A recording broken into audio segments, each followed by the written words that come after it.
Hey, welcome to Midlife Clarity. We're talking about how you're going to be able to get exactly what you want out of your next chapter in life. And we're talking midlife clarity because the crisis is not mandatory.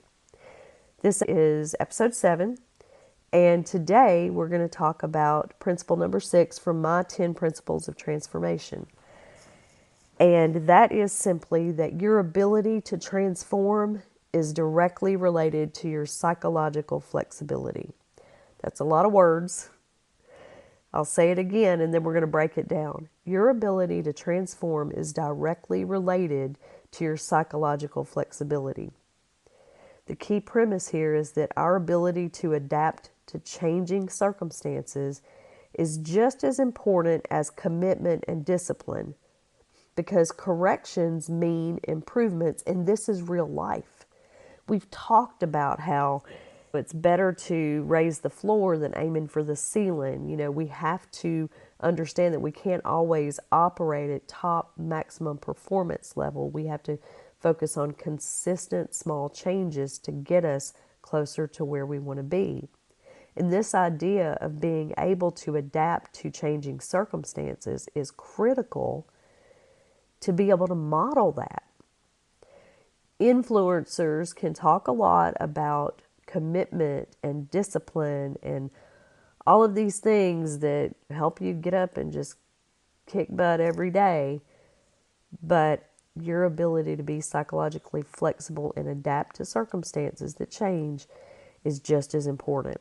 Why is it important? Well, as Mike Tyson famously said, everyone has a plan until they get punched in the mouth. Having a plan going in is critical. It is, no doubt about it. But when something bad happens that's not in the plan, a lot of times we freeze in fear.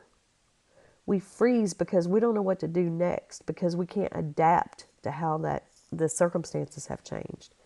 Heavy traffic, a bad health diagnosis, a slow business month, a weather event, COVID, for heaven's sake.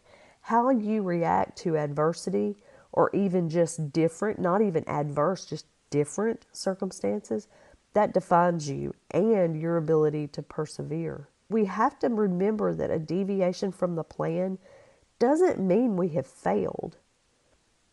If adapting and making adjustments in response to changing circumstances moves you closer to where you want to be than just checking off a box to say you did X, then by adapting, you've made for an effective day.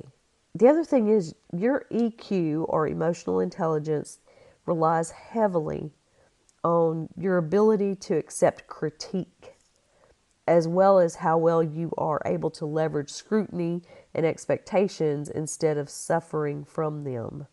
Scrutiny and expectations, boy, those are two powerful terms, and that's something I learned from Nick Peterson and Dan Nicholson, talking about the two tyrants of leadership, scrutiny and expectations. Scrutiny because you're under a microscope, and that even comes from yourself, but certainly from outside sources, so you have to deal with that. And expectations, when you're on your way up, you get a lot of scrutiny. When you hit a level of success, you get a lot of expectations. People either want something from you, or they expect that you are going to continue to perform at a certain level. You have to be able to leverage those things instead of letting them hold you back, instead of letting them bring you down and keep you from progressing forward. Suffering is a choice that's determined by where you focus. If you're focusing on abundance versus fear and lack, then the suffering really is optional. Are the change in circumstances or the scrutiny and expectation, any of those things, are they going to fuel you, or are they going to drag you down? That's a choice you make. Some of the things that might keep you from being psychologically flexible. One is, surprise, surprise, a belief.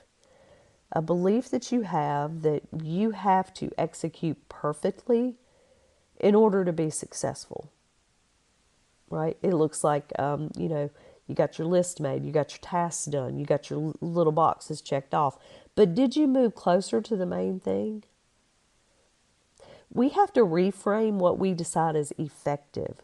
What we're looking for is function, results, not form or window dressing. Implementation of a system of the week in the corporate world is a prime example of that. I came out of a position with a company that was huge. We went through at least 3 different major ownerships, and each one was more corporate than the other, and each one of them had a system du jour, it seemed like, that we were constantly being called to implement.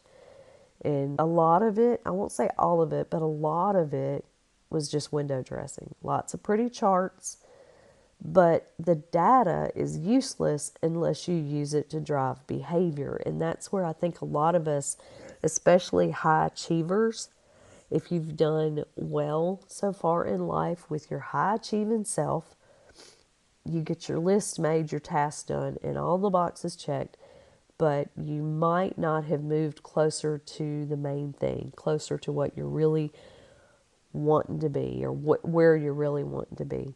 We are effective whenever we can adapt to the daily changes and make adjustments to the plan and make decisions that get us closer to what we want, not just checking off the boxes because they're there. You also might believe that you can control everything around you, even other people. That is another way that you're kind of prevented from being psychologically flexible. If you think that you can control everything, even down to what other people do or how they act, it's a problem, because you get to control what you believe, think, and do. That's it. That's it. You can't control outcomes. If you continue to believe, think, and do the same exact things, even though other variables are in play, is that even logical? A kicker in the NFL can go through the exact same motions every time to set up for a kick. But if he doesn't adjust for wind and angle and temperature, altitude of the stadium, all these other variables, how successful is he going to be? You get to control what you believe, think, and do, and that's it. I love to deer hunt. I can go set up in my favorite tree to deer hunt every single time I go out. How successful am I going to be? There's so many variables. There's wind, there's time of day, there's time of the month, the moon phase. Some of you believe that, some don't. It's the weather. There's so much that if I just went and got in the same tree at the same time every time I went to hunt and didn't vary up anything according to the circumstances, I would not be successful. You might also, this is a good one, because I've had this one myself. I know about this. You might also believe that a good plan never needs to be changed. I will tell you that a good system will not fail you. But that system needs to include recognizing when the plan needs to be adapted. How do you know? How do we know when the plan needs to be adapted? You've got leading indicators in almost any situation. This is one of those things that I did bring forward that really taught me a lot from my days in corporate with all those systems we're implementing. This is one of the useful things that I carried over, leading indicators. I'll use weight loss for an example just because it's easy. If we have a certain target weight that we're trying to get to, and we're doing certain things to get there, if we are getting so many steps a day, if we are managing our macros, the leading indicator would be, how many times did I exercise this week? More or less than last week, more or less than my worst day or my worst week. A leading indicator might be, how many times did I go through a drive-through this week? instead of eating something that fuels my body with nutrition. One of my favorite stories to refer to around this is I remember being frustrated every year because I was checking off boxes in my gardening. You know, we would plant a garden every year, vegetables, a few flowers, but vegetables and herbs mainly. And I thought my husband was messing with me, and it would make me so mad because I didn't know how to garden. I didn't grow up gardening yet. My papa, both papas had gardens, but I was a little kid and I didn't really learn about how to grow a garden. But every year I would get ready to put our garden in, and I would have in my mind the plan, you know, we need to do this and this and this. I was checking off boxes. And the man would change stuff up on me. Oh, we need to plant the tomatoes over here. Oh, we need to wait 1 more week. Oh, we need to make sure that we leave this much space between the rows. We need to turn the rows from going north and south and turn them east and west. I'm a recipe follower. I'm a kind of rules type of person. You know, that's my nature. And I want a list of things to check off. And it would drive me crazy. And I finally got upset and said, would you change this on me all the time? How can I possibly be ready and have the things that we need if you're going to change it up on me all the time? You're just messing with me. And what he helped me understand is that, you know, he'd been gardening a long time, and he had for years, and he knew how to adapt. He knew that it's more of a system than a plan. And that system has to include being able to choose a different spot depending on how the weather has been. If a tree has grown taller since last year and it's putting some shade over a certain part of the garden. If we're trying to plant too early in the year and we're expected to still have frost or cold weather for an extra couple of weeks this year. If we've had a lot of rain, if we haven't had much rain, prevailing winds, all of these things, he knew how to adjust to those. I was just checking off boxes. Another reason that you might have trouble moving into this mode of being psychologically flexible and being able to adapt is you might believe that you have to prove yourself right. I've been there too. This is why I can talk about this stuff, because I've been, most of the situations that I outlined for you, I've been there. I've thought it. I've lived it. I've been it. I believe that you have to prove yourself right can hold you back in so many ways. And it's because it's what's rewarded. I mean, honestly, in school and even, you know, as adults, even on the job, we are rewarded by being right. You know, who can raise their hand first? Who looked this up the fastest? You know, who knows the answer to this, right?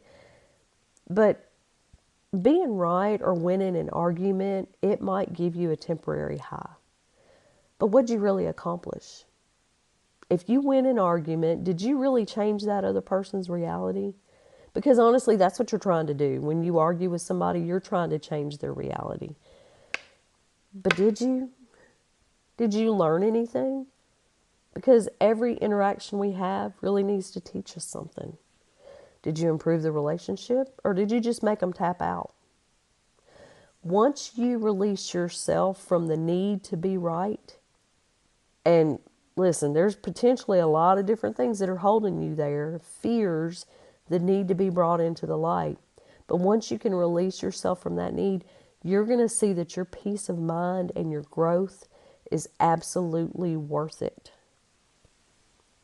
When I made the decision several years ago to stop arguing with people, even people on the internet, I don't argue. I do not argue anymore. And that went for, you know, everybody from people on the internet to my husband. I quit arguing with him. I'm not saying that I became a doormat. I certainly engaged in conversations where I would express my viewpoint, but I gave up arguing, and it was the best thing I ever did. Because a lot of times you can win the argument and you lose so much. You lose in relationships. You know, you lose goodwill with people that you really want to have good relationships with. And it just overall can cause you a loss, even though at the time you think you won. So that's a big one, and there's probably a lot more to unpack there. And, you know, I'm serious about releasing yourself from that need to be right. What is behind that, and I mentioned it a minute ago, there's some fears. There are fears that keep you in that mode, and if you can get to the root of them and find your way past them, you're going to find it a lot easier to let go. So here's some homework. How about ask yourself these things and journal about it? How effective was I yesterday? Did I adapt to changing circumstances, or did I freeze or retreat? How did I move closer to what I really want? How did I move further away? Just a few things, a few questions to ask yourself and ponder on, and journal about them. Come on into the Midlife Clarity Telegram chat and let's talk about them. I'd love to hear what your answers are and the things that you come up with once you really take time to ponder these things. Remember, this is Midlife Clarity, and what we're working on is helping you get everything you want out of your next chapter, because the crisis is not mandatory.